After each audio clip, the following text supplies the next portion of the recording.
We'll have more on this now. Paul Carroll is the program director of the Ploughshares Fund, a group working to eliminate nuclear weapons. He joins us now from San Francisco. Paul, thank you for being with us.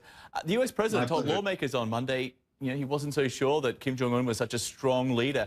How will that be received by the North Koreans? And in the midst of this current crisis, how do you see that impacting what's already, an escalating threat from the North Koreans? Well, thanks for having me, John. My pleasure. It's not helpful. I hadn't heard that report until I just listened to this introduction.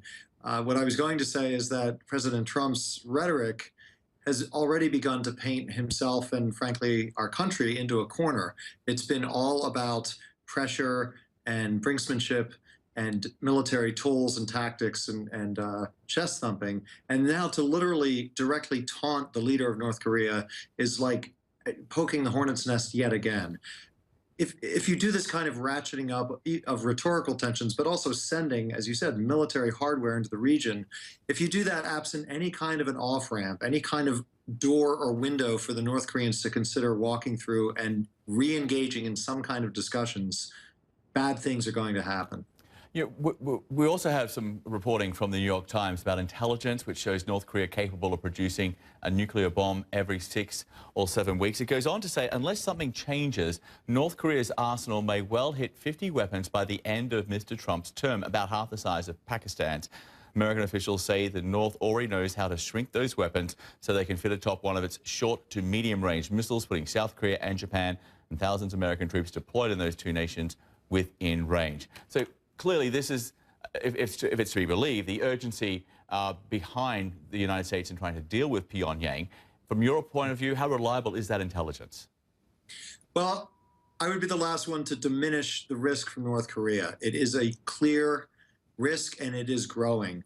We can debate about the timelines and some of the nuance in those estimates. When you say the North Koreans or intelligence experts have said they can produce a bomb every 6 weeks or so, what they really are referring to is how much fissile material, how much of the stuff that you need to make a bomb they are producing based on our best estimates. Now, does that mean they're actually putting together a device every 6 weeks?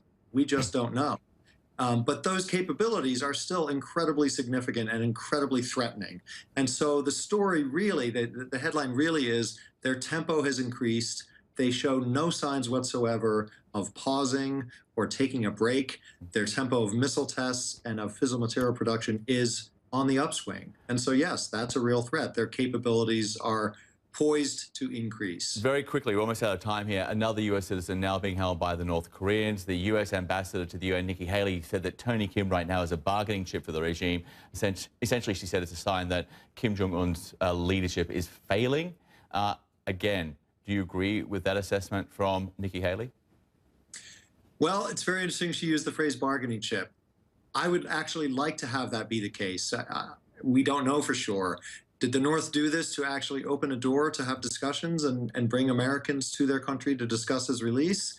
As illegal as that is, if that's the opening, that's worthwhile taking. I wonder if it's a bargaining chip or if it's just them testing us even more. There's a lot of things going on, from exercises to rhetoric. Now the detention of yet another American citizen. What's next? Yeah. Okay, that's Paul. The big question. Absolutely. There are so many questions on this. Thanks so much for being with us, Paul. We appreciate it. My pleasure.